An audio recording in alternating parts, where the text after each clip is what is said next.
Hey everybody, welcome to BODS Mayhem Hour. I'm your host, John the Bod, aka the Bod Father, and as always, I'm bringing you guys awesome interviews, and it is an honor and real privilege, and I'm absolutely kind of speechless on this because I can't believe I'm getting ready to talk to this guy. He's been a true thrash metal warbanger, as I call them, just because of their metal influences and things like that they brought to the table for thrash metal. It's none other than Bruce Corbitt, vocalist of WARBEAST, and they have a new album that's out right now called Entering the Arena, and it's out now. And I suggest each and every single one of you guys and gals go out there and pick this up, because this album right here, and I've got to listen to it, is truly a piece of work, and it's fucking awesome. Bruce, welcome to the show, my man. Oh, thank you, man. I appreciate the kind words about me and, of course, the album as well. We're very proud of it. Enter the Arena was recorded 10 years ago after you guys formed. What's impressed you the most about making this album? What's caught your eye about it that's impressed you the most, possibly? The first album actually was Crush the Enemy that we recorded back in like 2009, and it came out in 2010, and we followed up with Destroy, and then, of course, Enter the Arena, our latest album that just came out last week. When you're talking about, we recorded last year, a year ago, out at Phil Anselmo studio, Not for Ratu's Lair. And, of course, at the time, we had no idea it was going to become our final album. We were just in a band excited to have some new material and ready to release another full length. And hopefully we were planning on following up with touring and promoting it as well. But, of course, didn't work out that way, unfortunately. About the touring, I want to ask you about that, and we'll get into a little bit about the retirement and things like that. But is there anybody you would like to see step in? Because I know Phil Anselmo had a big hand in this. Would you like to see him step in, or who would Bruce want to see step in to do the vocals? Well, I mean, you might have heard that last month we did our release show here, and Phil did come in and step in and do the vocals that night for most of the songs. We had a couple other friends of mine, Wayne Abney from Hammerwitch, and of course Ed Neal from Texas Chainsaw Massacre. They also got up and sang as well.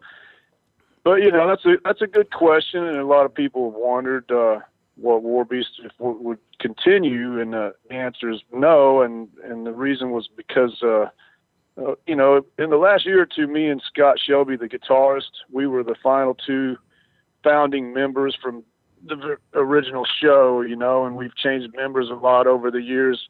And we've had Joey Gonzalez, our drummer, pretty much almost the entire time as well. But we had just, me and Scott had talked, and it was just got to the point where if one of us ended up having to leave for whatever reason, that we would just not try to continue the band from that point on, because it would just be one original guy left. And even though it's not saying we can't find a good replacement for either one of us, it's not like saying we can't find anybody. It was just out of respect.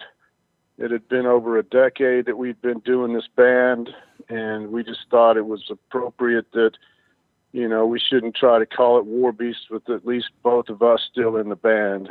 Right. And, in make-believe world, of course, I would pick Philip Anselmo to be the one to replace me and go out there and sing for WARBEAST. But unfortunately, he's got like 8 of his own bands going on. Too many projects as it is.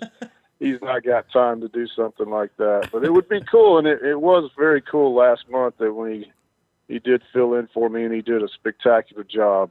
Yeah, I'm surprised Phil doesn't have like every genre of music covered in bands, that he's doing. Well, from what I've been hearing, man, that might be happening before it's all said and done. He's breaking into different genres all the time, something that's just to him. It's like something, if he's already done it, he's always anxious to try something new. So, one of these days we might be talking, and Philip has actually done every genre.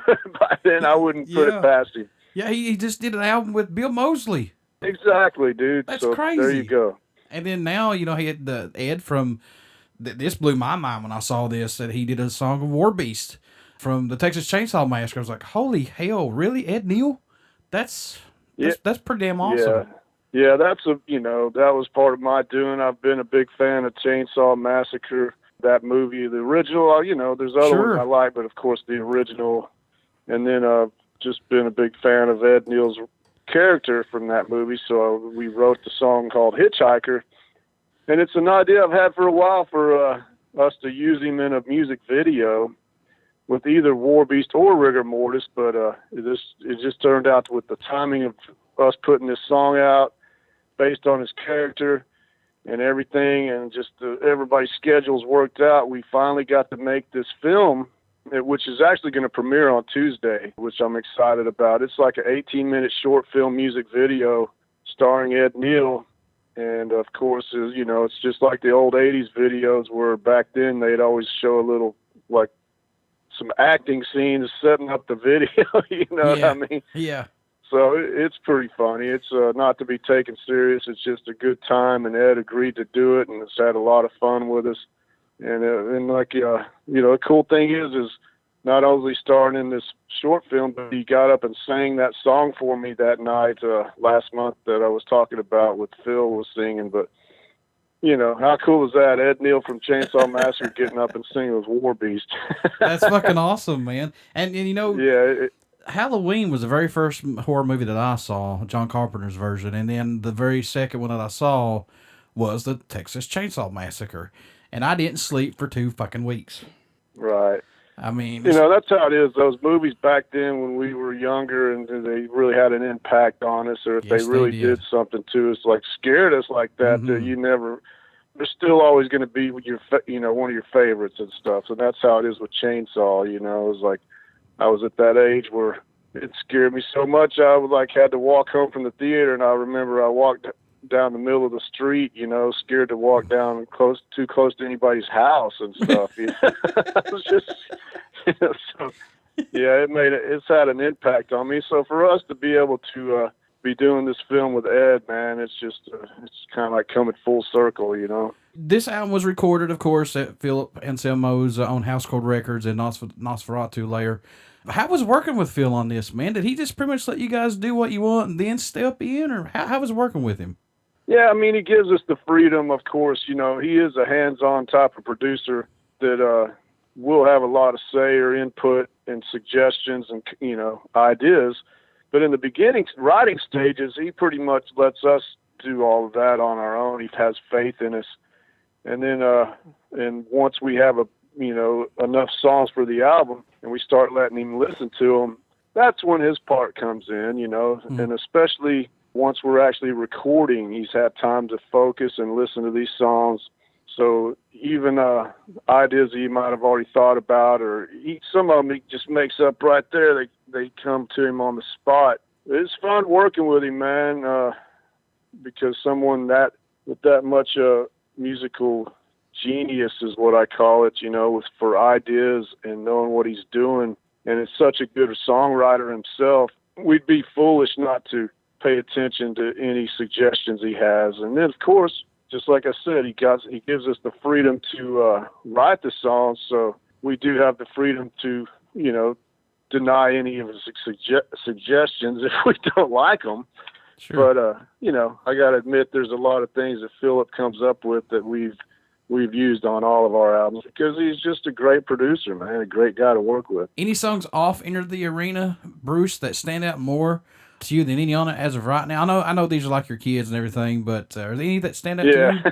Well, I'm excited about the one I just mentioned with the Hitchhiker and the music video coming, of course. But speaking of Phil, I got to I asked him again if he wanted to. We'd done it once before on a previous album where we wrote a song together, wrote the lyrics together, and I wanted to do that again because it's just a good time and it's fun working with him. So the first song on the album, Centuries of Poison Soil, was a song that I sat down with Philip one day, and we just got our laptops out and the music out and our notes out, and we traded off and came up with some lyrics within a few hours there, and we're actually in there recording it later that night. So that's one of my favorite songs because of just remembering the experience of working with Phil. And so, you know, there's, you know, it's 10, you know, like you said, it's like 10 babies. It's hard to pick your favorites, but, yeah, I think those two. And then, you know, Punishment for Gluttony it's been one we've been playing live for a couple of years. So I've had a lot of fun singing that song. So those are three right off the bat that I can think of that I really love off the album. Now, you guys have added guitarist Drew Shoup and bassist Lyric. I hope I pronounced his last name correctly. Frashad. What have they brought? Yeah, to, Frashad. What have they brought to WARBEAST, man? Well, you know, the good thing with that is when you unfortunately lose, you know, some past members, it's always sad, but sometimes it's for the best for one reason or another, whether it was musical differences or what. But in this case, I mean, it was, you know, it worked out both ways. And we were sad to lose some great talented former musicians and band members, but we got these two new guys that came in and they were like a breath of fresh air. And what I mean by that is they were hungry and excited to be in WARBEAST. You know what I mean? This is like the biggest thing that's ever happened to them as far as anything musically. So you got guys that are like coming in and they're just like, oh my God, I'm in WARBEAST now. This is so cool. And they're just so, you know, putting their 100% into it. And that just adds, you know, so much life into the band. It's just, it's a great feeling. You know what I mean? When you know somebody really wants to be there and they're excited to be part of it. And of course, you know, they helped with the writing. Scott Shelby still are, you know, the guitarist I was mentioning earlier, the founding member. He still was probably responsible for 85% of the direction of the songs and everything and the writing. But when you got two new guys contributing and excited to be there, they more than did their part, what I'm saying, you know. Do you guys do anything differently during the writing and recording process to help keep your minds open and fresh to stay focused on creating the style of music that you do? Because I know, you know, a lot of it gets stale, but what helps you guys? Well, that's what we've been doing is like the last couple of albums, we've been going in where these songs aren't completely finished. Not every song is completely finished and 100% set in stone. And so that does keep our minds open for, you know, just something that's going to happen during the recording. Ideas when you get in there, just in the studio, something happens where some parts you were having trouble with, all of a sudden ideas are just flowing out of you. So what I think is we don't pigeonhole ourselves in thinking a song's got to stay the way it is or anything. We go in there knowing that it's going to be coming out a lot different than what we took in. And like I said, that has a lot to do with just us being open-minded, waiting for those moments, those creative moments, and then allowing Philip to be the producer and help guide us to get the best album out of us. You know what I mean? What do you hope the fans take away from the new album, Enter the Arena, once they start listening to it, or just WARBEAST music in general, Bruce? Well, I mean, it's always just been a band that's we've given it our all, you know. It's 100% Texas thrash, pure adrenaline, and that's exciting music to listen to. I hope it's caused a lot of speeding tickets. You know what I mean? And I hope it's helped people get through their workouts and everything else, you know. Yeah. But it's not a band that's to be taken serious. I mean, we're serious musicians, but, you know, we're not trying to send any serious message in our lyrics or anything. It's just a good time band that I hope we entertained everyone live when they saw us live. And I hope that, like I said, it gets them feeling good when they listen to our CDs. And our final album, I hope people are, you know, just proud of it as we are. I mean, we didn't know it was going to be our last one, but hey, you know, it had to be. This is a good way to go out, you know. We have no regrets. It's hard to put in the same sentence last album for WARBEAST. It is, man. I can't believe it. And your health is more important than anything. So, you know, but it's just tough for all of us fans, that's for sure. But the music will live on. Yeah. That's for damn sure. Yeah, I mean, we got the memories from the shows, but the CDs and these songs, you know, people can play them forever. Of course, long after our band's gone or any of us are gone.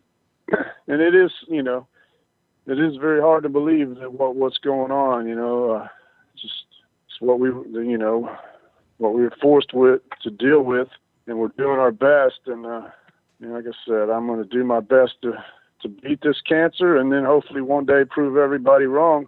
And it would be nice to make a comeback down the road, but of course I'm focused 100% right now on trying to just beat this serious cancer situation I'm dealing with right now. Yeah, that's number one priority. Music.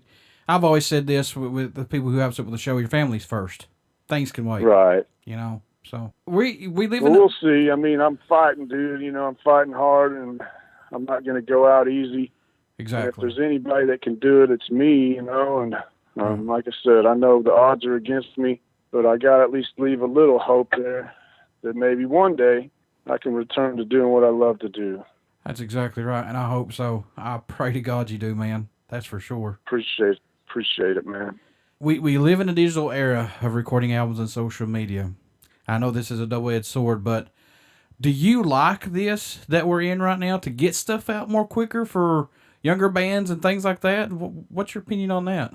Well, just a double-edged sword type of answer there, because, yeah, it's cool, there's so much, benefits from this modern era and how fast you can get stuff out. And the other thing is when something's going on with someone, as far as health or something tragic, we can all come together and support each other and rally together to do something to help someone that's going through troubled times. But, I'd be lying if I didn't admit it kind of sucks for the bands that aren't big enough. You know what I mean? Right. Like, the old legendary bands, they still are making enough money touring and selling merch and everything.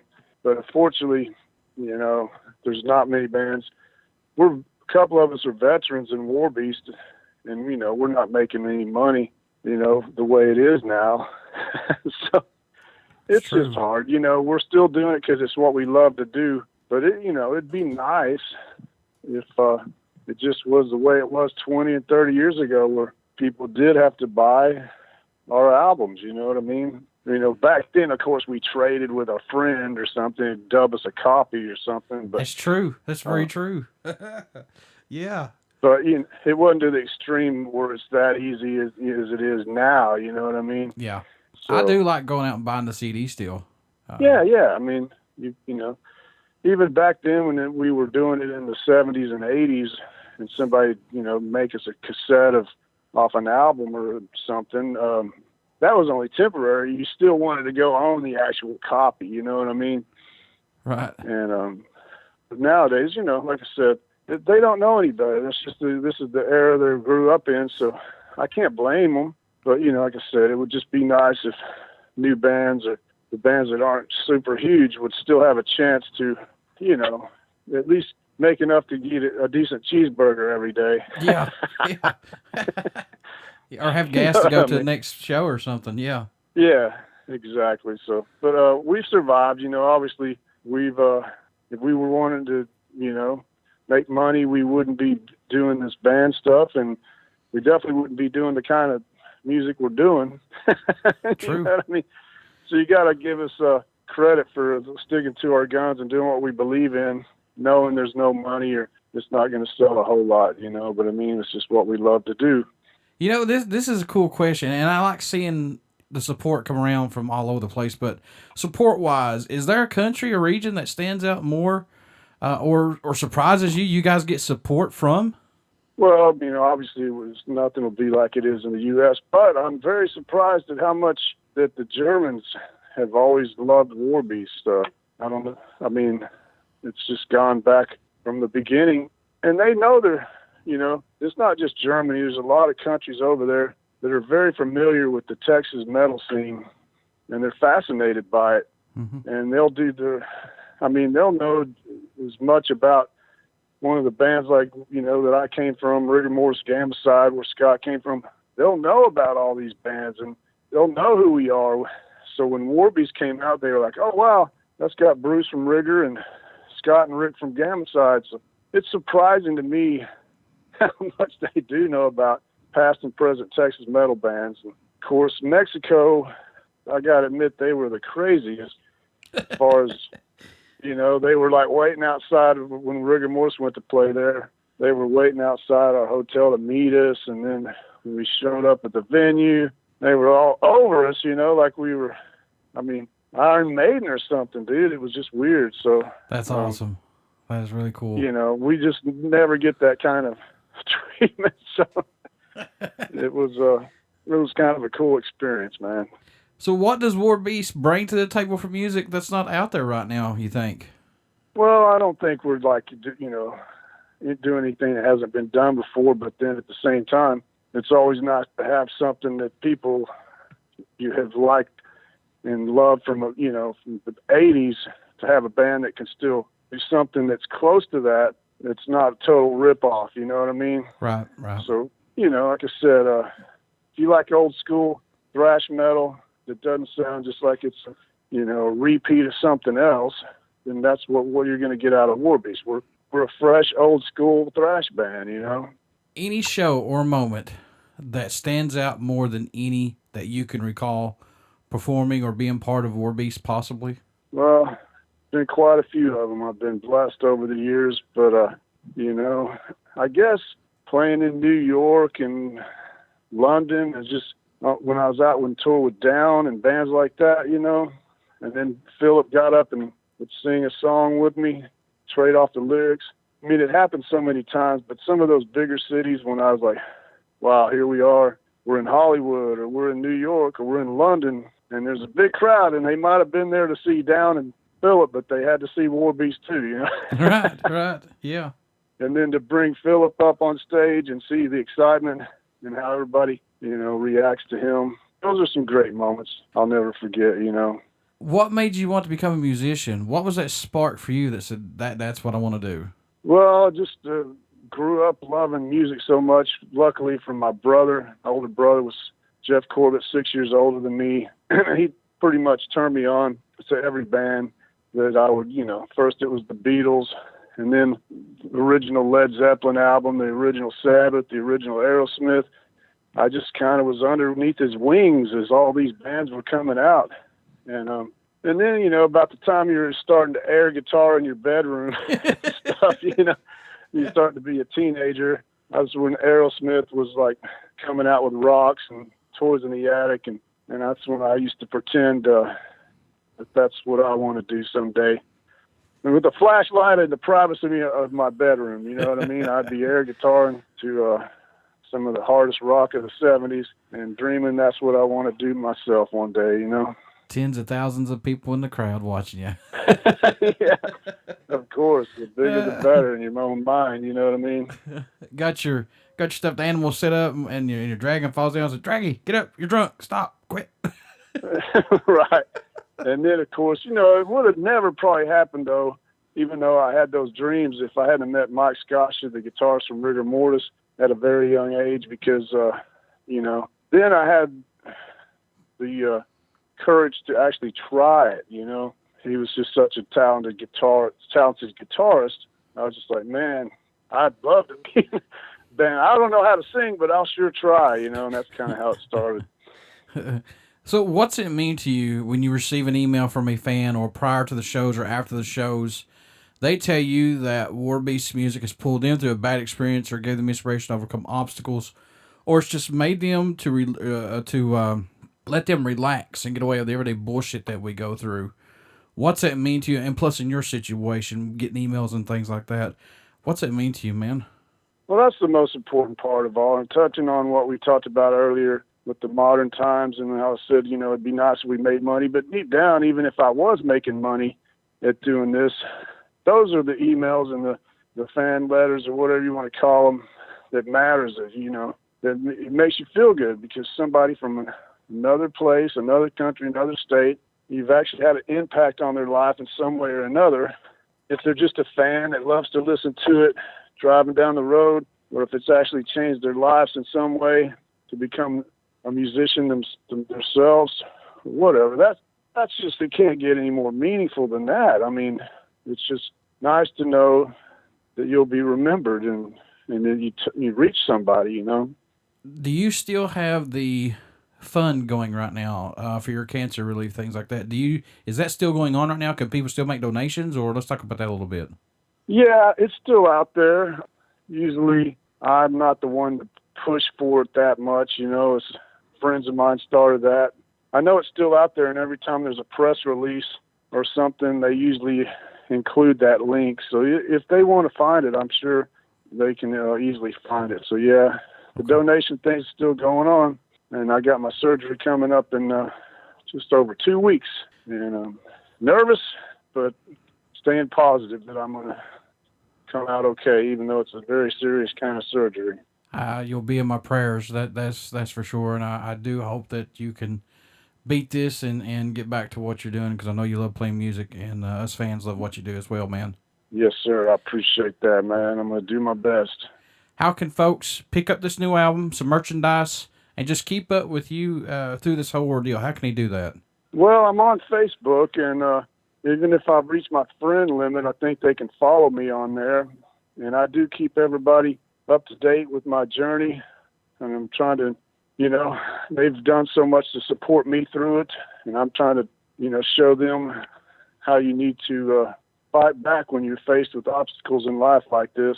And so just find me, Bruce Corbitt, on Facebook. As far as the album, you can get it at the Housecore Records website. You can find it at places like Amazon, iTunes, Best Buy, the typical places that you can buy any songs or CDs. And then, of course, we got a WARBEAST Facebook page that if there's any information or any news, we'll still be updating everyone there. Before I let you go, good sir, would you care to do a promo for the show? Sure, man. Hey, what's up, everyone? This is Bruce Corbitt of WARBEAST, and you are listening to BODS Mayhem Hour. Crank it up. Everybody stick around. Got some great music coming up, and you only hear these interviews right here on BODS Mayhem Hour and Uber City Radio. Thank you so much, Bruce. You're welcome, brother. Enjoyed it.